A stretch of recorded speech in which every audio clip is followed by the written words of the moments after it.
Hey everybody, you've probably heard by now, but I've ordered my new tank, so some really exciting times ahead.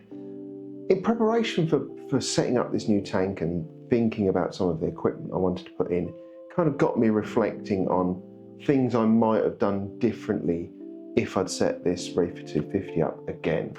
And that got me thinking maybe some of those things might be useful for you guys out there. So what I've done is I've compiled a list of things that I think I would have done differently if I was starting over again. Some of the mistakes I made, some of them are slightly harder decisions, that are bigger commitments and things, but they're things that I wish I had done from the first place, would have saved me a lot of time, money and effort. So hopefully you find this useful. Starting off then in the sump, I persevered with filter socks for a really long time before I changed to the Reef mat, and this is the Reef mat 250. Absolute game changer. I would definitely recommend going for this way sooner. Really made life much more simple for me. The next thing in the sump is a UV. It was one of those expenses that I kind of just kept on putting off and putting off. And it wasn't until something went wrong that I then bought one. I should have just had one from the beginning. It would have saved a whole lot of effort, I think. So yeah, really recommend UV. And this is a Deltec 48 watt UV, which is going to be enough for my bigger tank as well. So it was way overkill for this tank. Then moving on to dosers. If you want a doser, then if you want it to be silent, a DOS QD, like in the top right corner. Otherwise, you can get yourself the Reef Dose 4, like you can see here. That's a really good dosing head. It's a little bit noisier, but if you can put up with a bit of noise every now and then, totally fine. Just be very careful with Reef's Elements part or 2-part, I can't remember what part it is now. It's very corrosive, so I diluted it with 50% RO as well, and it still burnt through the dosing lines. So just be careful if you're dosing Reef's Elements, otherwise fine. Then moving on to the actual dosing chemicals themselves. It took a little while to dial itself in, but I had a lot of success with the Red Sea complete 4-part system. Really liked that. I'm almost out of it, and I've got my DIY stuff that I made a while back. There is a video on my channel for that.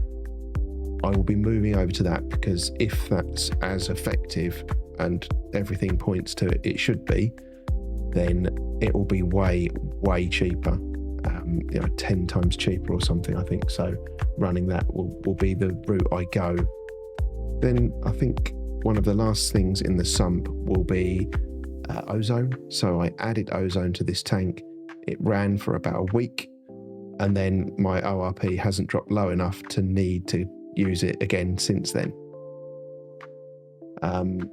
Nutrient control. So I've switched to the main tank here, because really your best method for nutrient control is just controlling how much you feed. But if you get a picky eater, if you're maybe trying to get a copper band or something eating, then you might need to feed quite heavy just to get those fish into a healthy state, which will bring your nutrients up. I did try Nopox a while back. It's not very effective against phosphate. So I've had 2 positives for Red Sea products. Bit of a downer on Nopox. It caused a massive bacterial bloom in my tank because I dosed too much of it one day. And like I said before, it's not that effective against phosphate. So what I use instead is a Limifos Rapid, which is basically lanthanum chloride. I would recommend going down that route over using Nopox. Then looking at livestock, you can see it. I've got a pair of clowns in there. And this is a really hard one, because is it a reef tank if you don't have clownfish? And it's a hard one, because I don't know whether if I did it again, I wouldn't buy them. But I do sometimes think I wish I didn't have them, because they can be complete dicks. They can bother the hell out of different corals.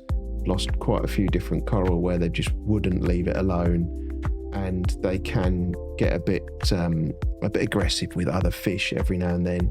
Not too bad. I think maybe these two in the tank have still got a bit of growing to do before they're going to get a bit territorial, but really noticed it on the coral. Then moving on to livestock control, and a little bit of an elephant in the room here. A bit of a running joke about how thickly stocked my tank is. I was trying to establish what corals I liked and what corals I didn't like, and the growth patterns and how they would grow and what they would look like. So it was a bit of a learning curve for me, and I'm now starting to just kind of pick through and take out some of the corals that I like less than the other ones, and just leave the other ones in the tank to grow. I don't know with the new tank whether I might have enough space that I might put those corals back in, or I might find new homes for them and look at new stuff. Not sure yet.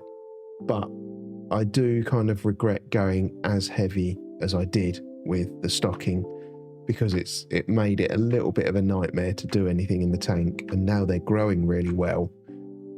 That is bringing in its own problems.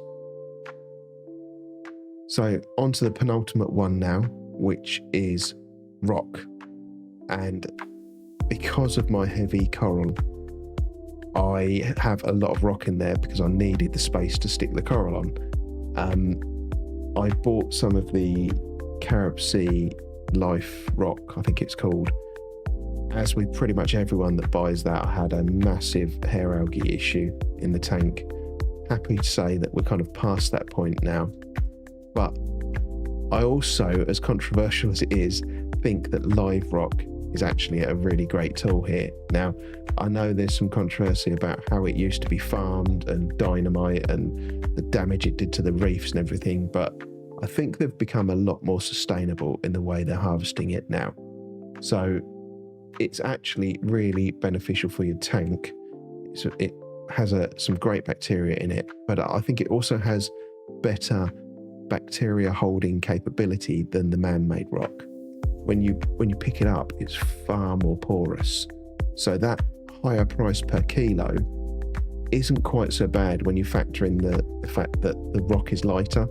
So the same size piece, it's kind of an equivalent cost. It's probably still marginally more expensive, but it's not a massive amount out from buying the dry rock off of the shelf. And it has so many more benefits with it as well. So yeah, maybe not the whole scape, but I would definitely recommend having some live rock in your tank, or at least in your sump.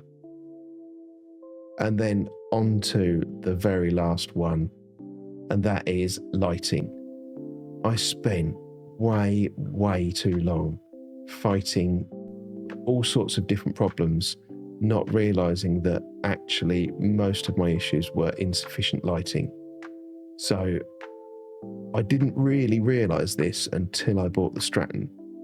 And yes, that Stratton is a massive overkill for this tank. I bought it so that it would be suitable for the next tank. But when I started running it, it really highlighted to me just how much I was missing out from running the Reef LED 90s and the AI Primes that I was running before that. The difference was just astronomical. So yes, an absolutely huge expense, but my God, has it been worth it? It has been a really, really phenomenal light. So I would definitely say, if you're thinking about buying a decent light, just make sure it's the right decision, obviously, but I took way too long to pull the trigger on it. I wish I'd bought it much sooner. So that was my list of things that I would do differently if I would start this tank again. Hopefully they've been useful for you. Maybe they can help you avoid some of these mistakes that I've made, or make those decisions a little bit easier. Like I say, I've got this new tank coming. I'll be documenting the process of it from start to finish, of being built and installed and stocking and everything. So hopefully that will be some interesting content. If you want to catch that, make sure you're subscribed and you have the notifications switched on. If you found this video useful, please hit that like button. You should maybe even share it with people. If it's still there, hitting that hype button would be amazing. And I'll see you in another video really soon.